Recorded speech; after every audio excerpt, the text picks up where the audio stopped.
As the gentleman from Colorado, Mr. Tipton. Thank you, Mr. Chairman. Appreciate Chief Tidwell and Director Abbey for being here as well.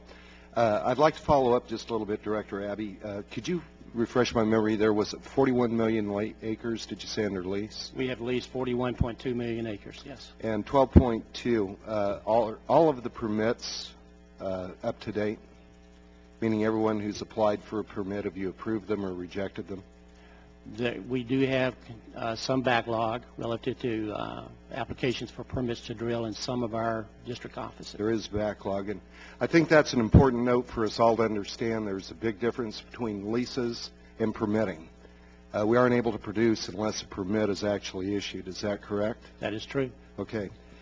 You know, I had a question in regards to the wildlands policy that went through. I think that you just made the comment that it does not affect any existing lease in terms of your opening testimony. I just completed a tour of the 3rd Congressional District where we have a little better than 8.7 million acres of public lands just in my district right now, and was informed by the BLM actually that in regards to lateral drilling where you're going off public land over to BLM land, that is going to be restricted under the wildlands policy. Would you care to comment on that? I would say that that's a wrong description that someone gave you. Okay, and that's out of your office. We'll follow up with you on that. I appreciate that. Share with me the name, and I'd be happy to contact that individual myself. You bet. I appreciate that. You talked a lot about your budget, saying that for wind, solar, biomass. I like the biomass concept because we have a terrible, as I'm sure the Forest Service recognizes, threat of wildfire, particularly in Colorado with the bark beetle infestation. But I'd like to revisit a question that we'd had with our last panel in regards to visiting with the Department of Interior. Have you done any cost-benefit analysis in regards to developing and expansion of resources for wind and solar development?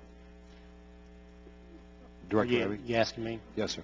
Have we done a cost analysis? Cost-benefit analysis of dollars you're investing? We have done some economic analysis as part of a programmatic EIS for both wind as well as what we're doing right now for solar. Okay. Have you found those costs run far higher than coal, natural gas in terms of generating electricity? Depends upon what kind of methodology you use. Certainly they are, at this point in time, higher. Okay. I'd encourage you to fully develop that. I think in the interest of the American consumer right now, young families, senior citizens on fixed income, we all support the all of the above proposal right now. But this is a regulatory tax increase that we're effectively going to be passing on to the American people in terms of the costs of energy. And I think through our public resources, we need to be working on those backed up permits and maybe directing some more dollars to actually to be able to develop those resources here at home, because we do have a critical problem going forward. Thank you, Mr. Abbey. Chief Tidwell, I had a couple of questions for you. As you know, Coloradoans, we've been struggling with the bark beetle infestation in our forest for some time now. Are you doing any additional measures, or are there any additional measures that you feel ought to be implemented to stop the spread of the bark beetle?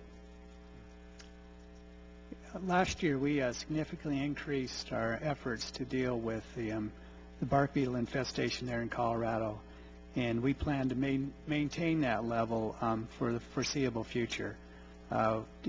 Hopefully in the next couple months we'll release our strategic plan to deal with bark beetle infestations throughout the West, and one of the things that strategy will call for is an increased level of dedication within our constrained budget to address these problems. And as you well know, in Colorado, public safety is the #1 issue.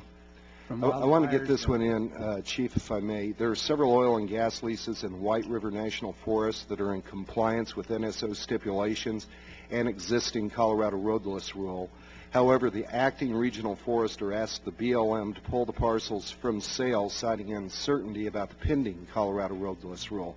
Why is interagency confusion regarding the roadless rule allowed the delay for the lawful leasing of these parcels?